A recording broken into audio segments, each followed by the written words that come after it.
Soy protein is an incredibly beneficial protein from plants.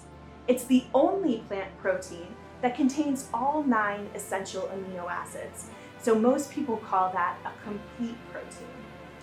It's the only protein that also provides nutrients like potassium, manganese, magnesium. Those are all things that help to better the overall product. Soy protein also has components called isoflavones. These are what people call plant estrogens.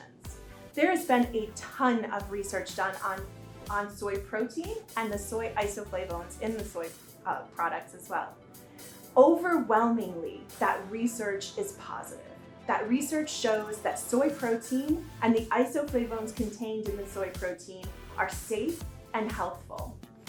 What that doesn't show is that they provide these essential nutrients like potassium, magnesium, and iron, as well as the protein and the isoflavones contained in there. Overwhelmingly, the clinical research on soy is beneficial. It shows that soy protein is healthful and it doesn't have any negative effects on any group or population.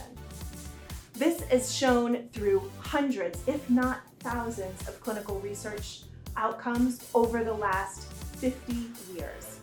If you see some research out there that shows that soy protein or soy isoflavones are not beneficial, what I would suggest is that you look at the source and you look at the actual protocols of the study.